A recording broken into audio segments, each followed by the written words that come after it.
মানিকগঞ্জে মাছের বাজার বেশ চড়া, সেই সঙ্গে মুরগি ও মাংসের দামও বাড়তি। বেড়েছে চালের দামও, তবে সবজির বাজার কিছুটা নাগালে। এ বিষয়ে আরো জানাতে সরাসরি যুক্ত হচ্ছেন আমাদের সহকর্মী আব্দুল আলিম। আলিম, দাম নিয়ে ক্রেতা বিক্রেতাদের কেমন প্রতিক্রিয়া, বিস্তারিত জানাবেন।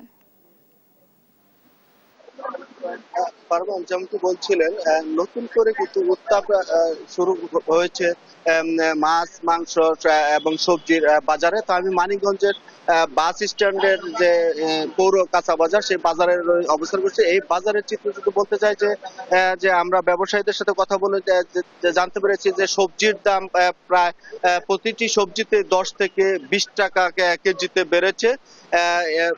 বেড়েছে এবং মাছের দামও অতিরিক্ত চড়া, এবং মাংসের দাম যে গরুর মাংস সেটি 750 টাকায় রয়েছে, খাসির মাংস 1100 টাকা রয়েছে, এবং ব্রয়লার মুরগি গতকাল ছিল 160 টাকা, আজ 180 টাকা দরে বিক্রি হচ্ছে। তো আমরা এখন কথা বলবো একজন সবজি ব্যবসায়ীর সাক্ষাতে, যা আসলে সবজির দাম বেড়েছে কিনা এবং কি কি পণ্যের দাম বেড়েছে। সবজির দাম ভাই আগের থেকে এক সপ্তাহ আগের থেকে এই সপ্তাহে মনে করেন অনেক একটু বৃদ্ধি। আপনার বেগুনের দাম বাড়ছে, তারপরে মূলার দাম বাড়ছে, উস্তার দাম বাড়ছে, তারপরে পটলের দাম বাড়ছে, ঝিঙ্গা, চিচিঙ্গা, ভেন্ডি ইত্যাদি, আলু টালু সবকিছুর দাম ভাই আগের থেকে কেজিতে 5-10 টাকা, এমনি 15 টাকা 20 টাকা বাইরে গেছে।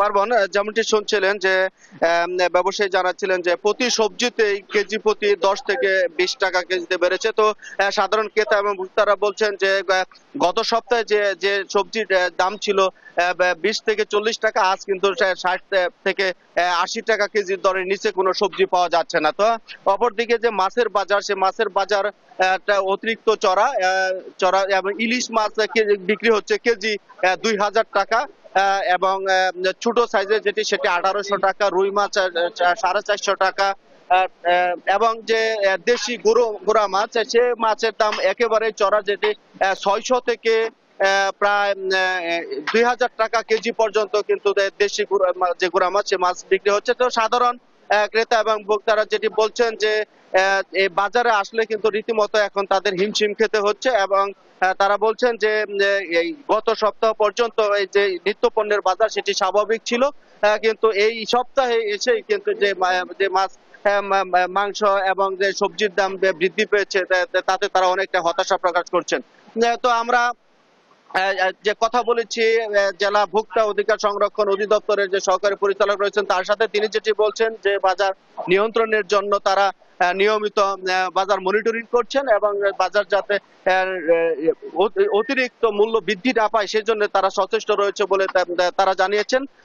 তো অপরদিকে ভোক্তারা বাজার মনিটরিং এর বিষয়টি তারা জোর দিতে বলেছেন, প্রশাসনের প্রতি দাবি জানিয়েছেন যে বাজার মনিটরিংটা যেন অবশ্যই জোরদার করা হয়, যাতে এই নিত্য পণ্যের বাজার যেন স্থিতিশীল থাকে, তার দাবি জানিয়েছেন।